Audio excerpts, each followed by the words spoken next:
University of Brasilia ব্রাজিলের রাজধানী ব্রাসিলিয়ার একটি পাবলিক বিশ্ববিদ্যালয়, যেখানে সারা বিশ্বের শিক্ষার্থীরা পড়াশোনা করতে আসলেও বাংলাদেশের মাত্র একজন শিক্ষার্থী স্কলারশিপ নিয়ে পড়ছেন। ভাষার সমস্যার কারণে এখানে পড়তে আসার জন্য নিরুৎসাহিত হচ্ছেন বাংলাদেশের শিক্ষার্থীরা। যদিও বাংলাদেশের শিক্ষার্থীদের জন্য 30টি কোটা রয়েছে ব্রাজিলে।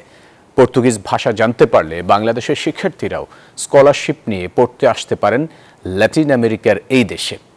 আরও জানবো সহকর্মী শাহনাজ ইয়াসমিনের কাছে। আমি এখন আছি ব্রাজিলের রাজধানী ব্রাসিলিয়ার একটি পাবলিক বিশ্ববিদ্যালয়ের সামনে।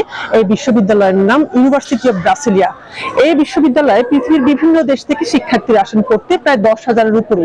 কিন্তু মজার ব্যাপার হলো, বাংলাদেশের একমাত্র শিক্ষার্থী আছেন এই বিশ্ববিদ্যালয়ে যিনি পড়ছেন। তিনি দিনাজপুরের একজন শিক্ষার্থী, এখানে আসছেন কম্পিউটার সায়েন্স নিয়ে পড়তে এবং এখন তিনি এআই প্রযুক্তি নিয়ে পড়ছেন। আমরা এখন তার সাথে একটু কথা বলতে চাচ্ছি। যারা মাসুক, আপনি তো বাংলাদেশ থেকে আসলেন, 1 বছর হলো এখানে পড়তে। কেন বাংলাদেশের শিক্ষার্থীরা এখানে আসলে আসে না এবং আপনার কেমন লাগছে?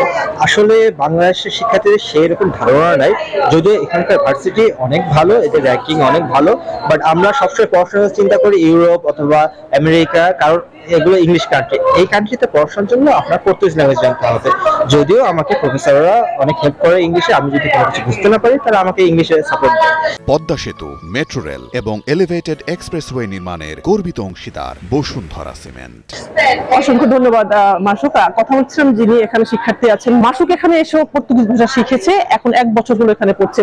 তাহলে বাংলাদেশের শিক্ষার্থী যারা আছেন তারা যদি আসলে পর্তুগিজ ভাষা শিখে এখানে আসেন অথবা এখানে এসেও এই ভাষার শিক্ষাটা তারা নিয়ে থাকেন, তাহলে এখানকার যে আধুনিক শিক্ষা তারা সেটা নিতে পারেন, যেটা বাংলাদেশের জন্য তারা পরবর্তীতে অ্যাপ্লাই করতে পারবেন অথবা বিশ্বের বিভিন্ন দেশে তারা নিজেদের যে যোগ্যতা সেটা প্রমাণ করতে পারবেন।